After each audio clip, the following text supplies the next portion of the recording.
This meeting is being recorded. All right, welcome to the meeting, special meeting, and it has a singular purpose, and that is to hear the CEDS draft, and so that we can become aware of it and potentially put input to it and see how it's going to affect this organization. So I need a motion to adopt the agenda.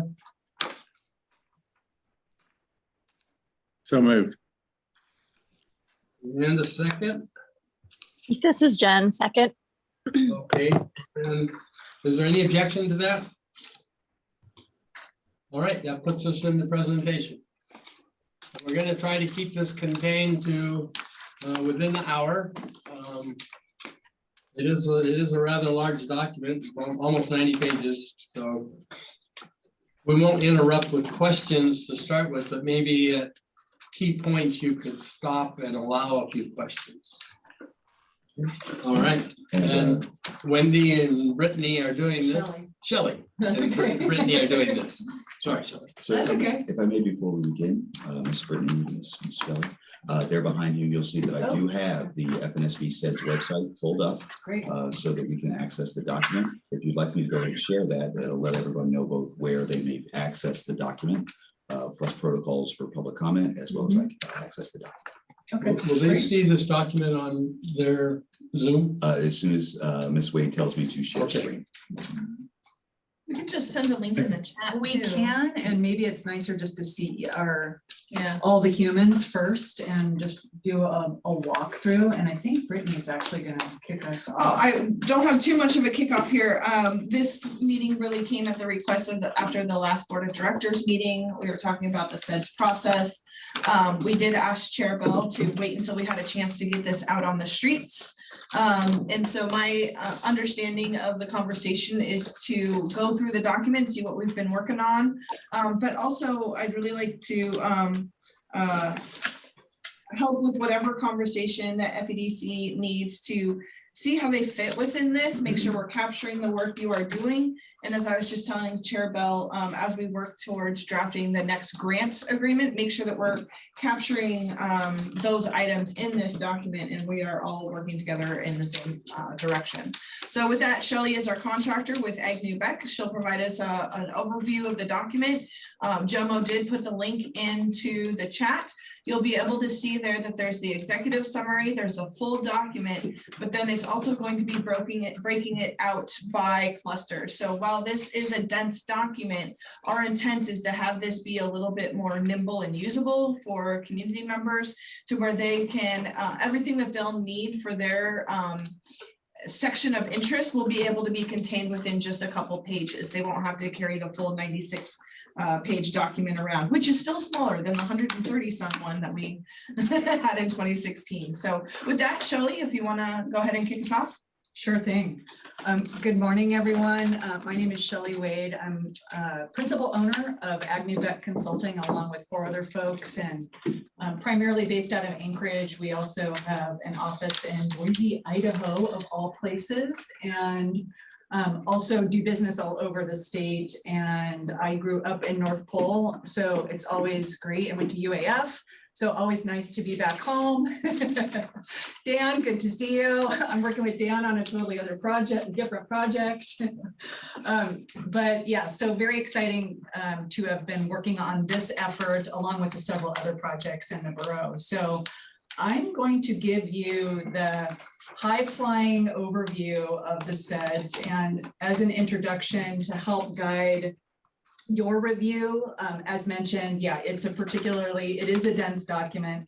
And as the press release says, that has a quote from me, this is one of the most unique and robust processes that I've ever engaged in, and wouldn't expect any less of my hometown, that there has been so much participation from industry leaders, from different organizations, the public and private sector, our nonprofit friends, really, and also state and federal partners that work with the borough directly and work with residents in the interior.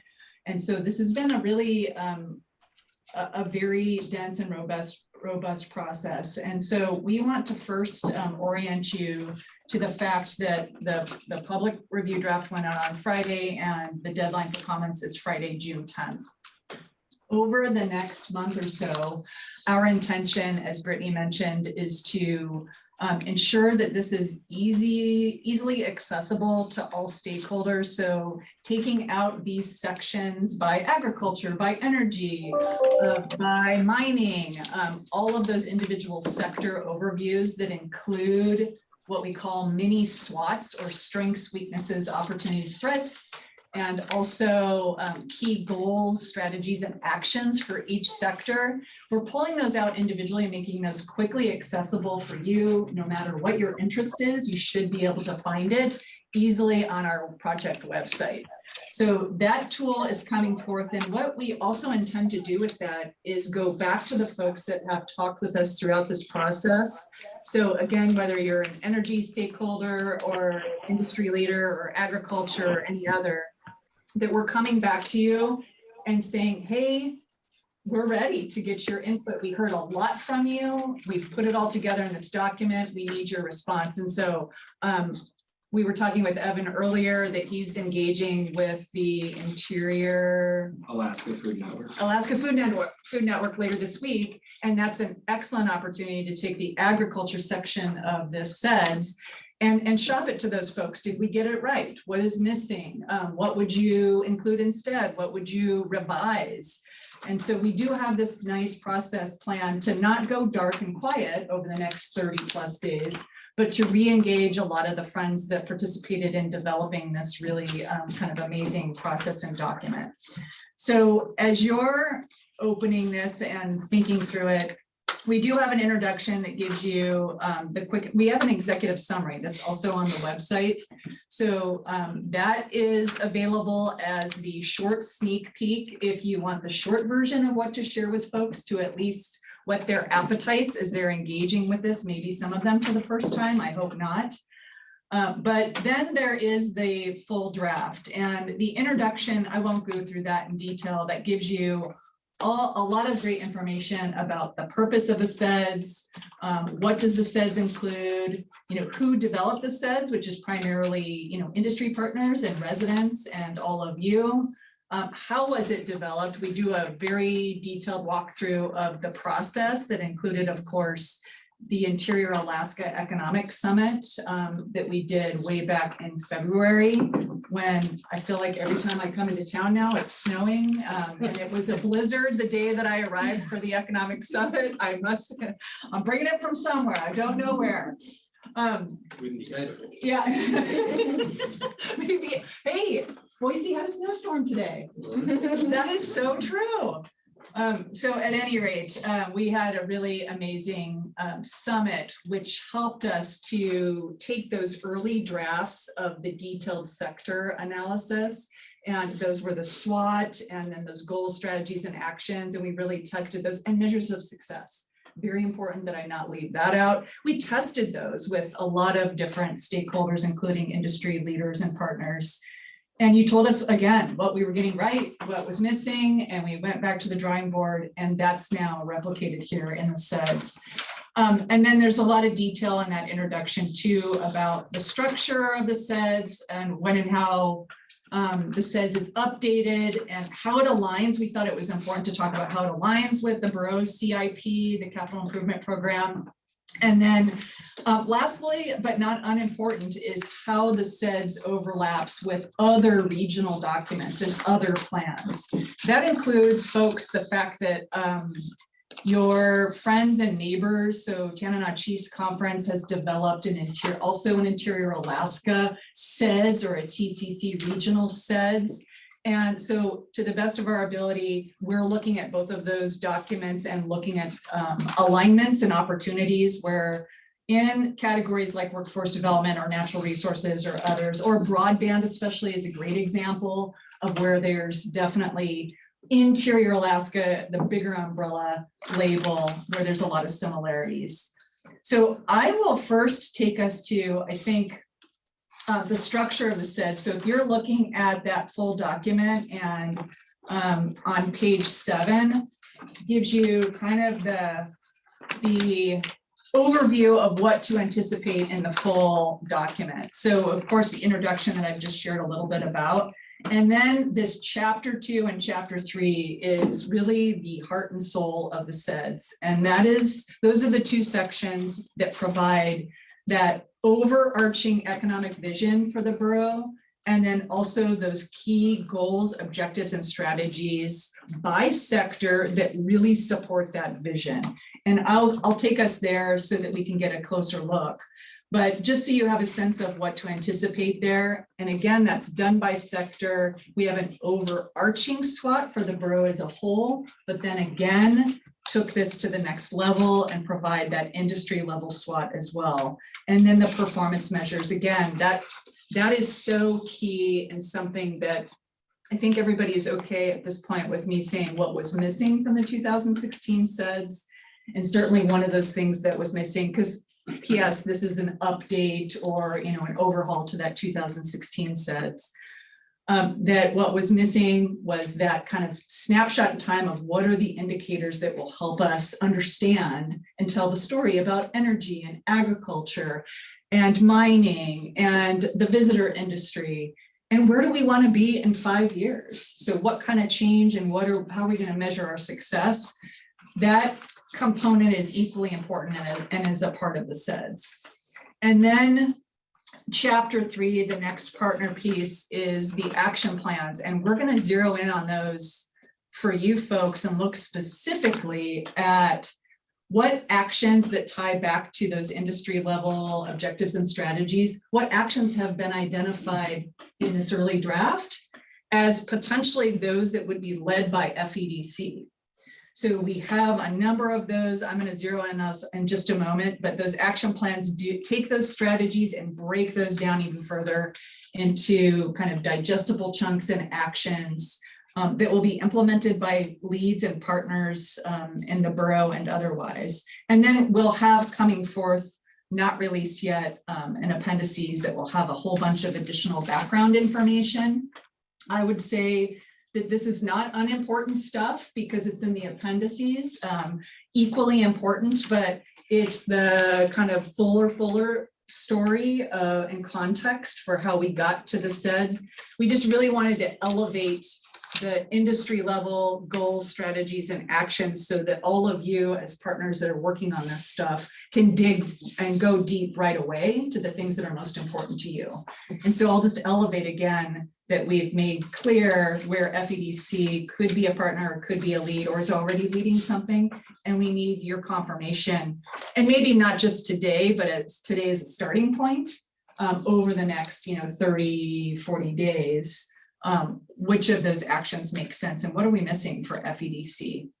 So there's the structure, and I will take us to page 9, which does, and just to maybe set the stage before we do the deep dive into the action plans, is set the stage with the regional future direction, because we would feel remiss in not saying that there was a tremendous amount of work that happened with, and what we did not mention at the very top is the Economic Development Commission. So the Borough's Economic Development Commission has really been our advisory group and provided us with feedback throughout this process, just in terms of how the process should unfold, but also content.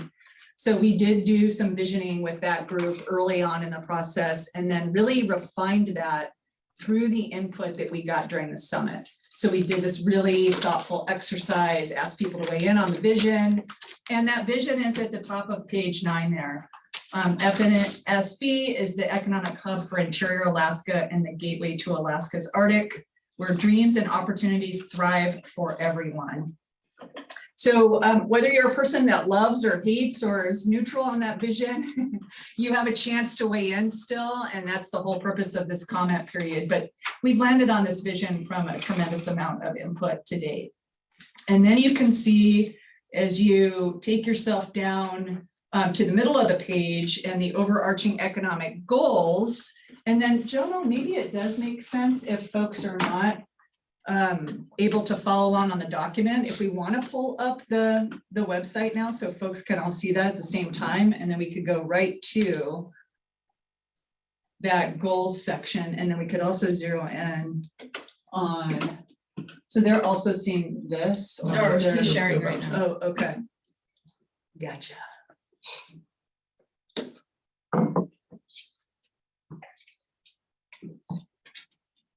so they're seeing what's over They're there. saying what's, Okay, gotcha. sorry. That's okay. And maybe I'll just look down here and here, so I'm not totally disoriented. So those overarching economic goals are really kind of the big picture pieces that set the stage and to give us a step down from the vision. And I will say these 4 words that are at the top there, strength, resilience, prosperity, and excellence, are certainly ones that we heard and have heard continuously throughout this process.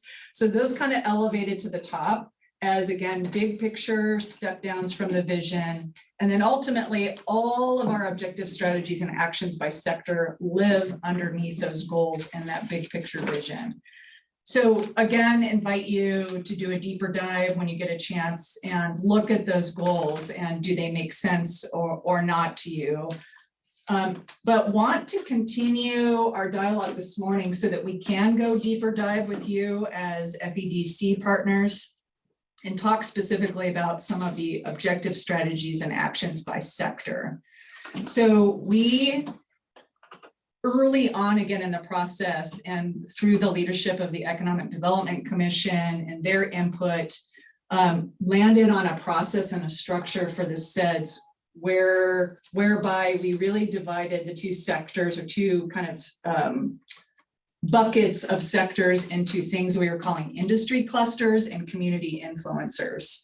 And those industry clusters are really those key sectors that drive the borough economy or the interior Alaska economy. And you can see those listed there and probably not surprising to you. Ag, energy, forestry, healthcare, mining, research and innovation, and the visitor industry.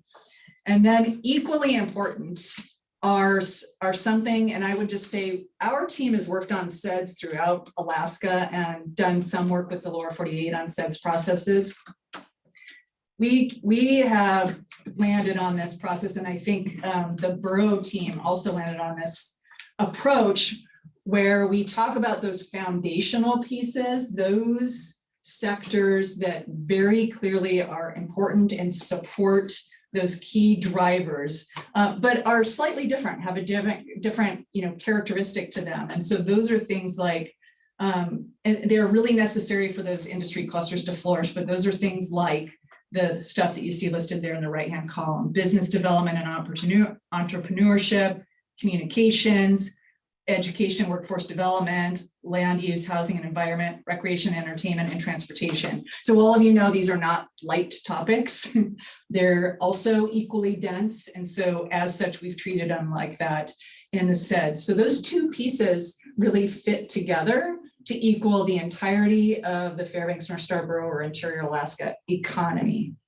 So on that note, just real quick, so according to the EDA, which is the governing body, I guess, of CEDS, if you want to call it that, sets requirements. And when you're thinking industry clusters, the whole purpose of CEDS is to help grow more better paying jobs. So when we're looking at the industry clusters, those are really the ones that you have in your economy that are critically important or that are growing or require some sort of elevated attention. The community influencers, while just as important, they have to happen regardless of anything else. So in our mind, that's how we separated them out.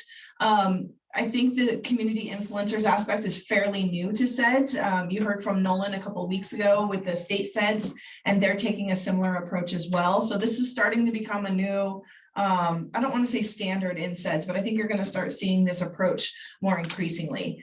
Historically, we had transportation and some of those others noted as industry clusters, not because of their level of employment or wages or anything like that, but because of the critical nature of the industry in our community in order to support the economy. So if that's an easier way to help understand how they're broken out, that's a high level overview. And I would just industry as opposed to the roads necessary to have. Exactly. And the way we actually, for a different CEDS process for St. Paul Island out in the Aleutian Cribs, we developed a graphic that was that it was literally a house, like the foundation of the house equals these community influencer pieces. And then you have sort of your pillars of the house are the industry clusters, so those drivers.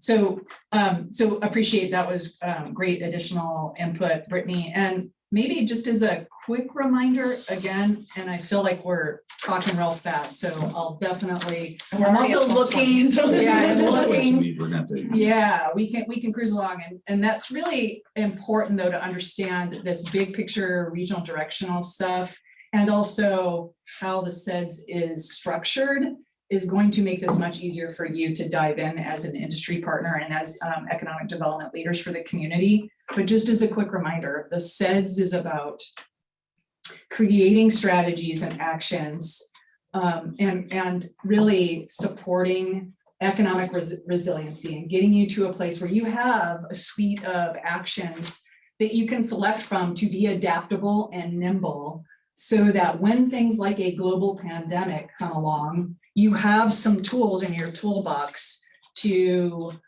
adjust and adapt. So I do see Steve's comment. So we have the university is absolutely included in the research and innovation and many other sectors. So we have an education workforce development as well. And then you'll see, Steve, that we've actually purposely noted with little badges all of those military strategies and actions. So we definitely highlight the military in terms of our by the numbers. And so that shows up in our background and context piece, but in terms of strategies and actions, we purposely tagged those military actions to be clear where military partners are really contributing and a big part of the economy and big part of the residents and the quality of life here. And so as a consideration, so definitely highlight those very specifically, recognizing that is a unique quality of the Fairbanks North Star Borough. And also in response to Steve, we found that those three had a lot of redundancies throughout the other industries that we've noted, which is why we came up with the badge identification one. Other than university, as it was noted, research is covered in there, research and innovation. There's also education that highlights some university ones. But we found that by having those three as individual standalones, like we originally thought was going to happen, we ended up having a ton of redundancy. So rather they're just woven throughout, because those three touch almost every single one of these. Yeah. And we'll look to just highlight those as we move through. Yep, and we can do that actually by going first. This is exciting because this is the first real like deep dive conversation presentation we're doing. So you guys get to ask us the hard questions, which is awesome. Okay, I'm just going to take us right to, and maybe as an example, I think I'll take us to certainly let's start with the agriculture summary on page 11 and give you a little snapshot of what one of these sector specific sections looks like, and then we'll go right to the action plan that follows at the end. So we're going to kind of skip ahead. So that agriculture summary, thanks Jomo, on page 11, you can see again, as mentioned, the SWOT or the, those things that are either contributors or barriers to economic development as it relates to the agriculture sector are captured here. We went the next level with these and even added in thematic categories within each of the strengths, weaknesses, and opportunities and threats, because again, it's dense. There was a lot to communicate and a lot to say here. So this gives you a picture of that. If you turn the page over, I didn't want to breeze over this because of how critical these measures of success are in the ability to track progress and for partners to come back to this document regularly to say, how are we doing? You can see at the top of page 12, those measures of success and how we can track progress. Where do we want to be in 5 years as an example within the agriculture context? So again, we tested these with agriculture leaders and did a roundtable and did even a deeper dive at the summit. Where are we? We're looking at farms, we're looking at sales, employment, and the Golden Heart Grown program. And then it's kind of set our indicators for what we know about today, or the closest thing to that. Some of this data is not correct or collected annually, and then set some targets. So that is just an example of where we've done that robustly in partnership with industry leaders. And then I'm going to take folks, I'm going to take you right to, you can look at all the great photos and things that we have featured, but take you right to the top of page 13, where then we translate everything we know about the SWOT, everything we know about where we want to be, and set some real targets with objectives, strategies, and actions. And that is the work that you see on page 13. So 2 big overarching objectives that really say, hey, we want these types of long-term improvements and changes in the next 5 years or more. And how are we going to get there? We're going to do that through the strategies and actions and the stuff that starts in the gold boxes. And that stuff that's in the gold boxes, you can see one example, the little military badge under promote local, item 1E is an example of how we've done that throughout the document. So within strategies and actions, an example, establish farmers markets on military bases, very specific. And there's a lot of different examples like that throughout where we're highlighting those partnerships and opportunities for working with our military partners. So that as a quick example, and then I thought I would also take us to give you an example of, and actually the key, I'm realizing already a change that I would like to make. If you look on page 14, the key is at the bottom, which is less helpful than it would be if it was at the top, that says, this is our priority. Here's an example of a capital project, and here's a military related strategy or action.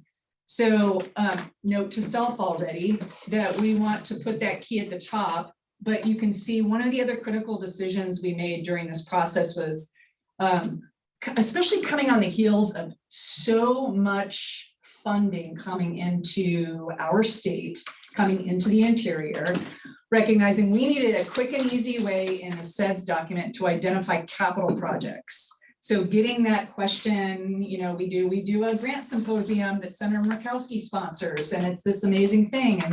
And we hear about, 10 different funding opportunities or more, or the billions of dollars that are coming to our state. We need that clear identification of capital projects that we could say, oh, this is maybe shovel ready, or it needs more work, or whatever the response would be. So you're going to see that highlighted as well throughout the document, those items that are potential capital projects and those things that are potentially partnerships and or related to our military friends. So, and ultimately also priorities. Let me do a quick public service announcement on that. In our press release that went out, we did mention that there are over 200 actions in this CEDS currently. So part of our process over the next 30 to 40 days is to start to filter and hear directly from residents, industry leaders, which of these projects rises up to the top for you. So we'll ask that specifically of each of the sector partners, but then of residents as a whole. Which of those projects really need to be tagged? And that is the thing we need to focus on for the next 5 years. We can't do it all. What do we focus on? So if we can't do it all, which should we focus on? Exactly. If we can't do it all, what should really rise to the top? And to answer that question, it's typically things like, does the action of the project have a clear lead? Does it have some level of investment? Does it have community support? All of the things that would make for a successful project. Or is it, really timely? It needs to happen in order for other things to happen. For example, the Polaris building. Boy, if that could not be around anymore, something else beautiful could sprout up in its place. Its removal is on the critical path for redevelopment. I know, exactly. So you'll see that project is clearly here in the CEDS. Let's move towards the end of the document. Yeah, go ahead. Okay, to me, there's a huge mission agriculturally, and I don't know if it's just not wanting to be political, but there's no marijuana industry here as an action. I mean, I can't think of anything agriculturally that's hired more people than the marijuana industry. Yeah. And it is truly one of our economic movers. Yeah. Yet we're ignoring it. So not called out maybe potentially as a specific action. So we were looking at that earlier. We have support emerging industries such as hemp. But what I will point to, and so we're absolutely taking note of that. Okay, Because I just no, bring it's it up, great. to me, I'm it's an glad- omission. No, and I'm glad that you zeroed right in on it, because actually on page 11, under the SWOT for opportunity, under funding and markets. if you That's the see only that- place I saw it. Yeah, so we need to translate that into some tangible action. Okay, I noted that too. and then this is a 5-year plan Yes. and it ends in 26. That's only 3.5 years away. Does this really go into 27? So these are 5-year plans, so it's upon date of adoption. So it won't just be because we're halfway through 2022. The EDA recognizes the date of adoption. Okay, So for instance, the March 2016 one is expired as of March 2021. Because that's when the adoption date was. So this is a 5-year plan, and then every year you do annual reviews and updates. so it'll go to 27. It should go, we should be adopting a new one come, let's see, right now, based on our current schedule, July 2026 or August 2026. This will not go through the full calendar Yeah, year. that's just Right. 4 years. Yeah, and typically you would like start a process, and the thing that didn't happen with the 2016 document, for example, was actual annual updates. Correct. Yeah, and so there's an opportunity to continue to revisit this every year too, to consider, do we have not the right list of actions, too many actions, do we need to update this? Let's look at that date though, he might be on the 2027. Well, Yeah, we Yeah. talked about, it is confusing because we're midstream through Yeah. the process. Evan? I was just gonna mention the cannabis industry is. Thanks, Jeff. Under the small business development on entrepreneurship. also. Thank It's you. mentioned a couple Okay, times. out of agriculture. Yeah. Yeah, but and what you folks are recognizing is what we have tried to do, but it can probably in many places do a better job, is linking the different sections of the different sectors. So where that shows up in small business or business development entrepreneurship, we should reference that in the agriculture section and make sure that the different sections are talking to each other. Or if it's not too big a lift, I just received my daughter's yearbook. Of course, in the back, it's got a list of names. It tells all the pages where the name is referenced or the person is highlighted. There may be an opportunity with that in the back. It'd be like a reference section for appendix for marijuana, and go to this section, this section, this section, this section. I see If what it's you're not too saying. heavy a lift, that may be for the next yearly update. Yeah, and just wouldn't know, yeah, it would be an interesting task to figure out what those key words are. But certainly, yeah, it could be something like that. That's a quick and easy reference, but thanks, Jeff. I appreciate you doing a deeper dive and finding that for us right away. We'll let you go. Yes. I mean, Oh, no, you're good. No, please. And if there are more questions, don't hesitate, because I think we're kind of getting to impart some of the punchline on where our presentation part of things will end, because really we want your feedback. And so I'm taking us, friends, to the action plans, which begin on page 60. And the reason I'm doing that is we just did a quick little snapshot of ag. Let's look now at what we said about agriculture action planning, and specifically what we said about FEDC as a potential lead on some of this. So the action plan portion, thanks, Jimbo, that's perfect. So on page 60, just to get you oriented, we have a sample broken down action plan here that tells you what to anticipate, what's here. We've got that, again, that capital project tag. We have the actual action that's tied to a specific strategy. So how we plan to implement a specific strategy. And then who the lead organization that would be responsible for the action. And that responsibility does not have to be a fiscal or a funding one, but could be coordinator or collaborator or convener or facilitator. Champion. And then support. You've got all these folks like partners, allies, other entities that can support implementation. Estimated resources, breaking that down, is what's the potential cost to implement that action over the next 5 years. So we have that for some, not for all. That's some of our continued work, and look forward to any input that folks have on that. And then a basic target completion, so estimated year when the action will complete. So you can see some of those have a very specific date or a potential year. Some of them also say ongoing, so we anticipate that they're continued actions. So that's a quick little orientation of what's in the action plans. Let's now take a closer look at one of those, and I'm right at the page of top of page 61, perfect. And that strategy, promote locally grown agriculture products. And so again, this is under the agriculture section. And you can see right at the top there, everyone, the two actions. And again, these were also seen earlier when we were looking at that ag section with the SWOT. But you can see encourage residents to buy local, including expanding the Golden Heart program, distribution of the Interior Agriculture Directory, and Buy Alaska. And you can see right next to that, the lead, we have two there, FEDC and the Small Business Development Center.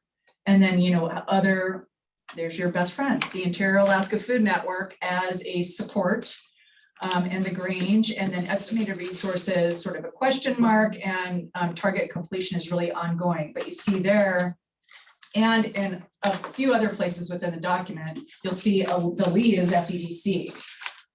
The next item as well, it's 1B and then 1F, again, both showing FEDC as really the lead.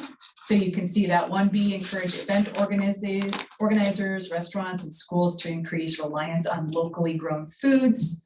And then strengthen social media campaign around locally grown products, including identifying local influencers.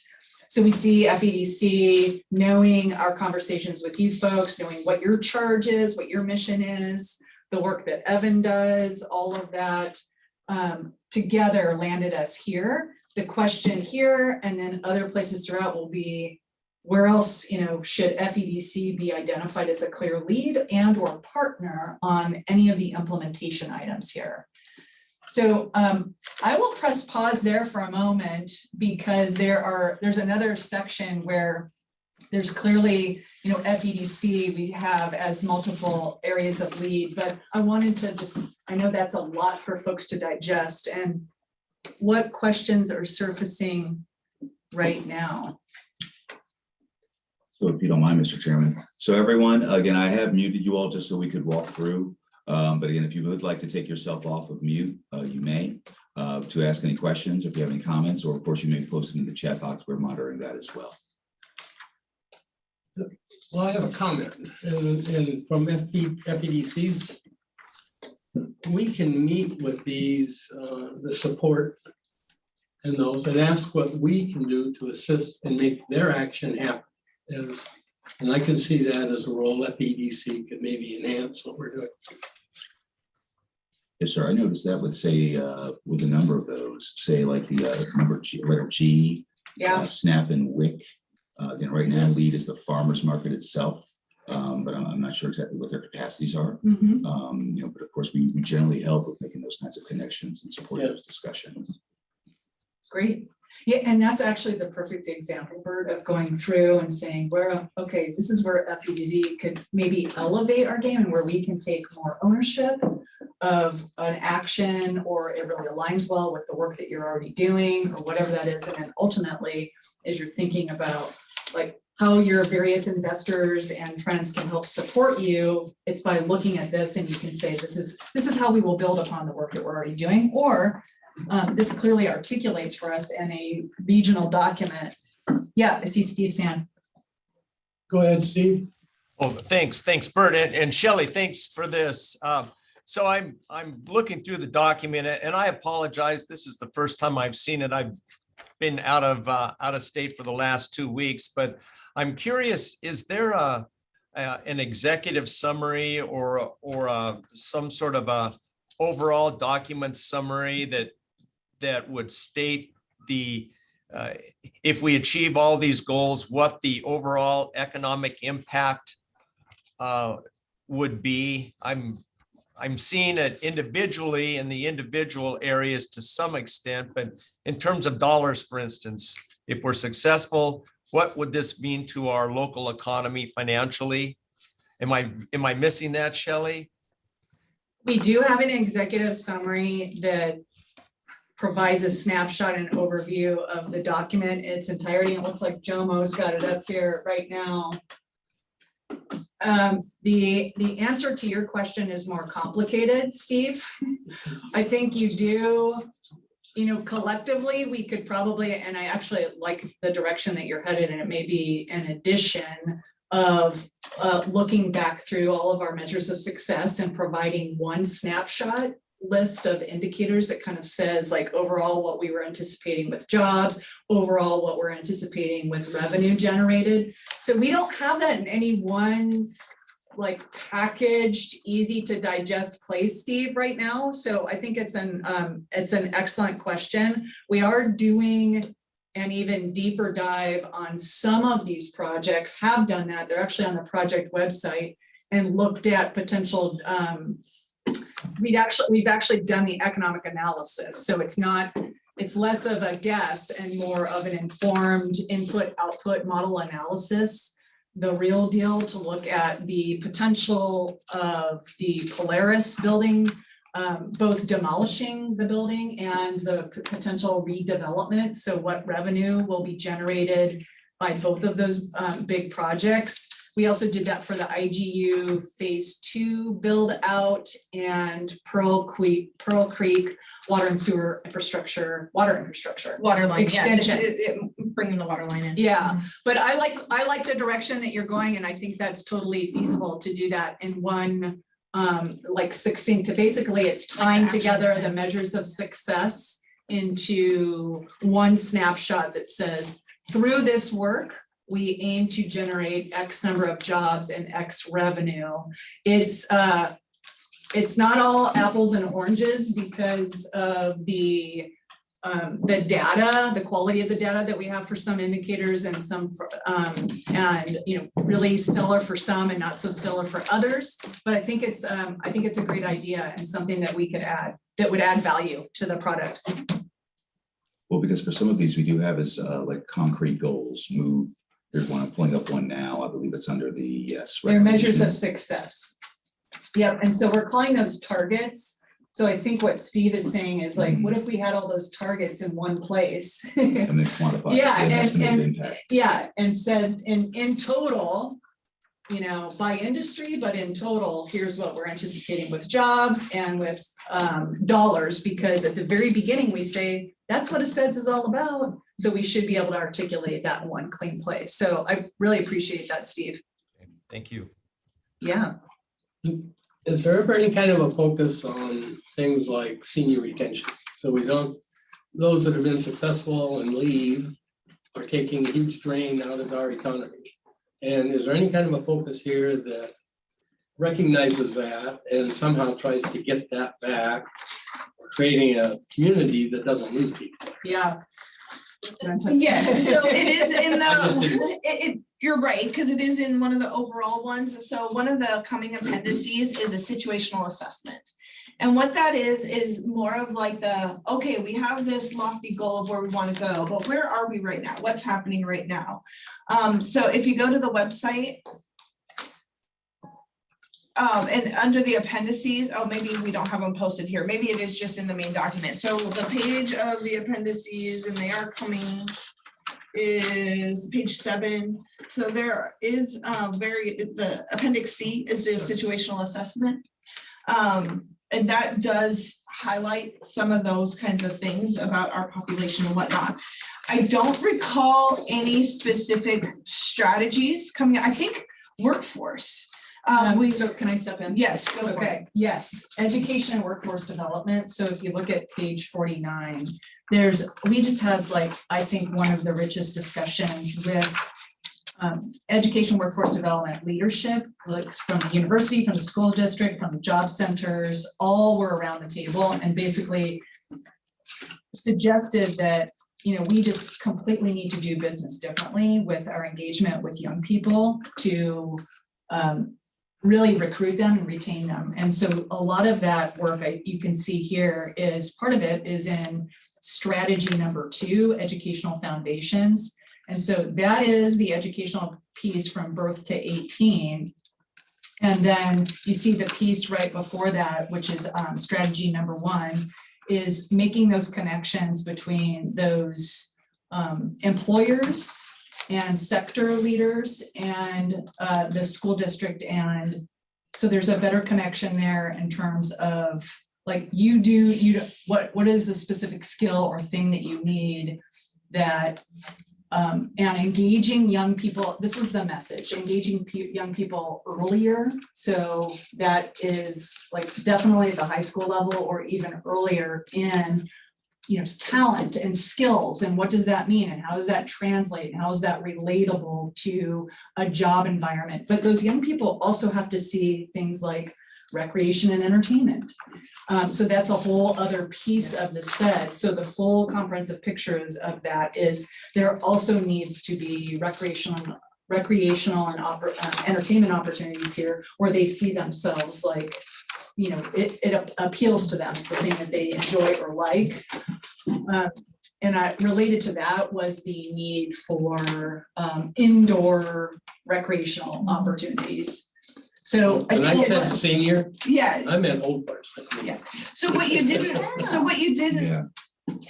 what we heard was mostly related to the workforce and literally decades of experience for that was exacerbated by the pandemic leaving the workforce. Sure. And what impacts that had.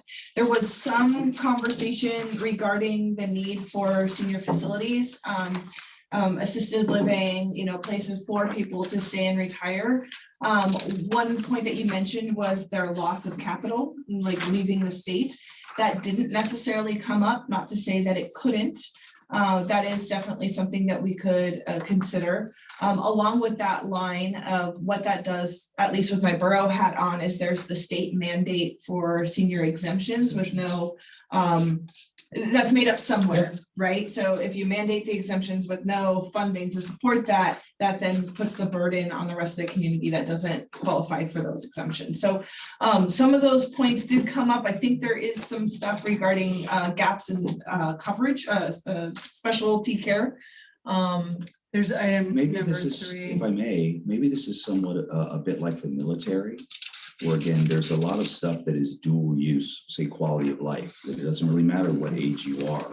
Yep. It supports your willingness and desire to stay and build a life here. Yeah. And maybe some of those senior type things are that. Under threats, again, when we lose our seniors, they've done a lot of work here, they've approved retirement, and now they're going to take that economic benefit and spend it in Arizona. They made the money here, but they're spending it in Arizona. Yeah. So it's a loss. It's in the housing section, and it's also, I think as Okay. Brittany was saying, it's definitely in the kind of recreation entertainment, but it's also in healthcare. And, that in terms of also, increase the availability of senior and elder services, especially for dementia-related disease, advocate for improved reimbursement options to provide senior care and others. And that's And your then health. housing, that's in the health, in the healthcare section. So, yeah, I think a lot of folks leave because they can't get that full continuum of care. Well, and another big one's the weather. So you have to, I don't know what we do about the That weather. was at the top of the list and everything that we But for did. both Yeah. strengths and weakness, or It was both like the reason I love to live here and the reason I hate to live Yeah. here. So, yeah. Also, yeah, I'm thinking indoor stuff. Yeah. Well, with your permission, I know we have just a short amount of time. I really appreciate this individual's comments. I'm not sure. I who think said that's that. Mindy O'Neill. Oh, hey, Mindy. Yeah. That is exactly spot on. Mindy just said it, and a couple key nuggets, which is, yeah, primarily that you folks take the time to look through this where FEDC has been listed. Does that make sense? Is it on mission? And then where you're not listed, where you should be, should we zero in on that? And the other area that where I was seeing like where there's a bunch of FEDC leads is in the business development and entrepreneurship section. And that's page 80, starts at 80. and goes through 81, and you can see, you know, FEDC listed for promoting and expanding, you know, marketing of local businesses and products. Definitely for encouraging small business development. So didn't we just meet somebody in the parking lot that's taking a class here? The accelerator. And is said it's like been amazing, guys. Those two So guys. great job. Yep. So we got like, I was like, did they pay you to stand out here? But Yeah, wait Yeah. 5 more minutes because the other one's coming. yeah, okay, okay. Hold trainings and job fairs, you're doing that. Partner with the VA to connect veterans with business startup resources. And there's a lot more here for connecting entrepreneurs with startup funding. You guys have a lot of potential lead actions in this business development and entrepreneurship section right now. So that among many others. So I think, again, the punchline is what Mindy said, like taking the time to review it as a whole. And if there are things like you've noticed, Bert, where like we missed out on, you know, cannabis needs to be highlighted in a different way, that opportunity, or we've not listened and heard how we should be addressing, you know, our senior population. Let's make sure that that type of feedback gets back to us. And then, of course, how FEDC, you know, should be a lead and a partner on any of this. Yeah. Mr. Chairman. Are there any other questions or comments, Renee? I just went through it, and FEDC is a lead on 17 actions and FEDC supports 18 actions on here. So I can go through and like narrow it down for people, I mean, for the Yeah. board. For, Yeah, do. okay. I don't know that as the board members not doing the day-to-day that you folks do, even though you report monthly, that we really are that aware sometimes. Well, and if we're missing them, like if there's ones where it's more Exactly. appropriate for FEDC to be the lead instead of Alaska Division of Forestry, just because that's what I pulled up. Or if you need to Or be on the support mining side, or energy. yeah, like or let us know. Yeah. Is there any thinking on the nonprofit sector that's out there? And it's a huge employment area.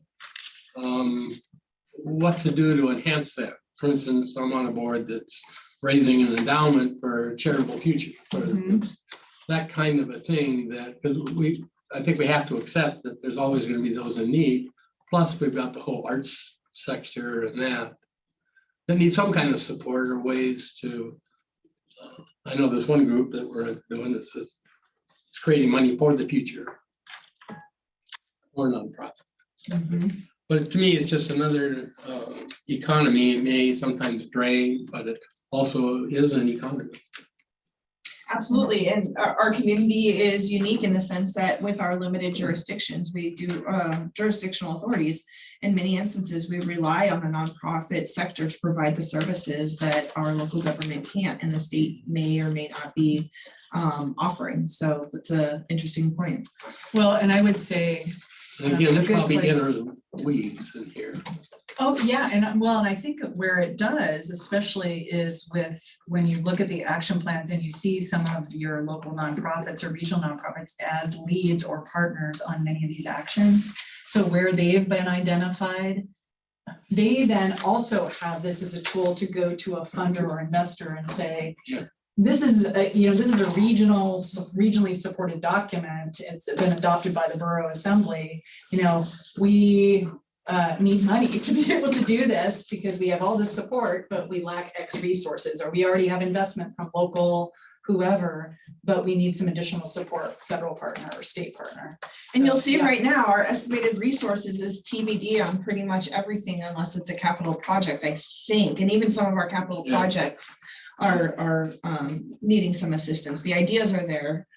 So even some, like, what does it take to do those on an annual basis or something along those lines would be helpful to get those numbers. So we can use that as a tool to help leverage additional funding sources. That was a great enlightening presentation, and I think you hit the right idea to present to groups like us. It gives us a lot better awareness, and we appreciate both of you taking the time to do this. No, Mr. Chairman, if I may. Yes. For the edification of the board, Ms. Renee has taken the lead on going through this document. Again, she was very active in helping with the creation. She had also she'd gone through and essentially was making a structured comment form to assist the board in their review and making comments. And so we'll be distributing that. Is that fair, Ms. Renee? And can I just add something really quick? Of course. I would just also direct folks to the website. So that's really awesome that you're doing that, Renee, that level of structure. We also have a simple survey that's through SurveyMonkey. So that's on the website. So if you click that blue guy that says here, it should take you right to the survey that gives you that chance. And this is broader and more high scale or high level, so it may be more valuable with the exercise that you're doing, Renee, to get detailed feedback, especially if you say, these are the ones we're leads on, what do you think? Or where we might be leads. But I just wanted to mention this as a tool. So as the board and all of you are sharing this with your various networks and Fairbanks, family, friends, and others, this tool is also available for folks to provide feedback. Okay. And Brittany would have just saw that I sent it out to, like, say, our energy group. Yeah. Because I'd let them know that this was coming with all the links so they could begin their review. Awesome. And in follow up to thank you for their advance overview from last week. Yeah, of course. We were able to make some last minute edits before it hit the press on Friday as a result of that. So that was great. Now I do have one detail question. You referenced having 96 pages. Or I thought he mentioned 96. Oh, pages. okay. Roughly 90. 88. Yeah, I said 88. Well, once you Okay. start adding in the situation. I'm already missing things. Well, No, I just. We don't have the executive summary might be that 96. Yeah. I don't know. Well, I think it is actually. We Yeah. don't have the situational assessment in here. We don't have, those are all appendices. So it is a big, thick document. And some of those items are required elements of the CEDS. And when our first initial draft, we had it all up front loaded because that's the structure EDA expects. And we went through pages and pages of stuff that most people would ignore. So we put the beautiful stuff up front. Actually, more importantly, and I do want to commend you both on this, trying to use the last CEDS because it had been front loaded with those things that are now going to be It was so dry and hard to appendices. get into. It was a challenge actually Yeah. finding those Yeah. actual, the real objectives, the goals, the strategies, and the actions. And so this has been again just on a first read. It was just much easier to digest and see as workable. So kudos. Great. Are there any other comments from the board? We can take a motion to adjourn if there isn't. Hey, quick question, Bert. One, and it's really for Brittany or Shelly. When do we expect to see the appendices? This week. Okay. Yeah. So actually what we're really looking to do, Lou, is get that out no later than like end of business tomorrow, in part because of other obligations later this week. So it's kind of like got to do it. So yeah. Oh, it's too bad Steve dropped off because I can see like Appendix C is in-plan economic impact analysis summary. Some of those number crunching. Yeah, and those are the specific projects that I mentioned earlier. Okay. Yeah. Okay. Yep. If I may, sir, just before we do adjourn, just a reminder to everyone, again, our next meeting, our official board meeting will be May the 20th, which I believe is that next week, next Friday? So a week from Friday. So just to make everyone aware. All right, that's all I have. All right, now I'm gonna ask for that motion again to adjourn. I'm not gonna stay here. You have to- I'll make that motion. Okay, second? I'll second Bert, Jeff. Oh, thank you. Thank you. Now we can go home. All right.